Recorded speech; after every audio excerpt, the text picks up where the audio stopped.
Hello, good morning. Hello, Cambodia. Hello, Kokong.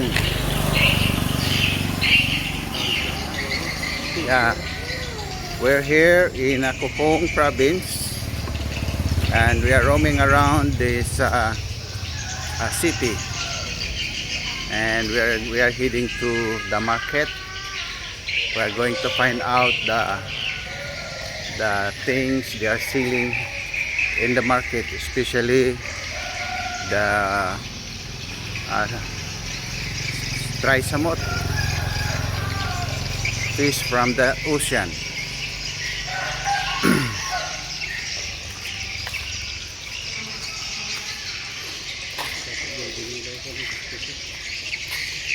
Yeah,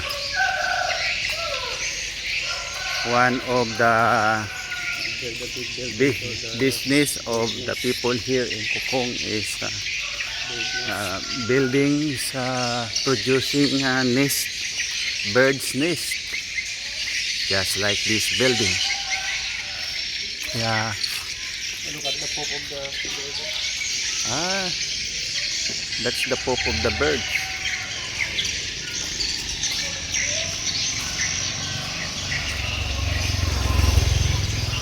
So the people are building this high building, and then This town is almost 50% of the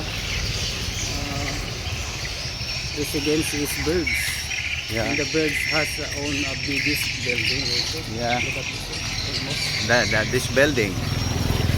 Most They let big buildings, the birds make their nest on that building, and then they harvest the nest and sell it in a high price.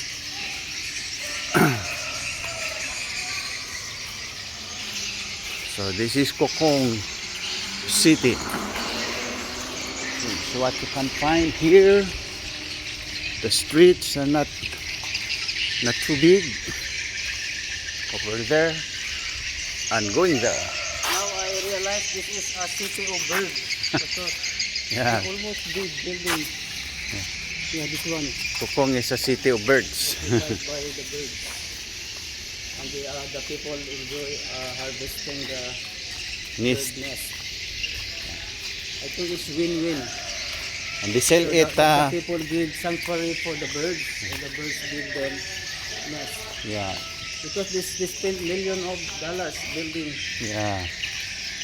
Look at that building, so big. It is the birds that produce money for them. Yeah, produce money for them, and they make sanctuary for the birds. So they let the birds I think it's a good idea. live free on their big buildings. Now I realize this is the city of birds. Yeah, city of birds. Yeah, almost the people just living in the small houses, but the birds living in the Live in the big buildings. big building. Look at that. That's one.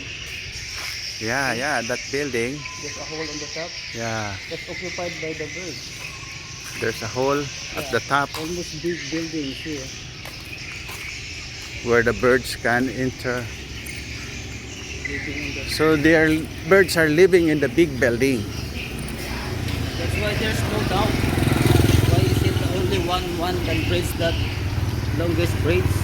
Yeah, Maybe because he's the one who owned that before. We are harvesting Hello. the nest, so very expensive, right? yeah.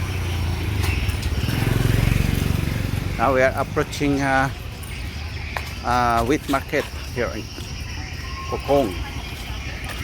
So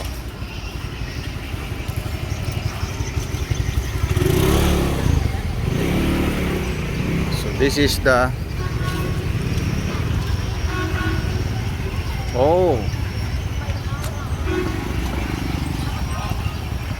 this is the vegetable section. So people from different places, they harvest their products, agricultural products, bring it here. Yeah. So let's go over there. This flower section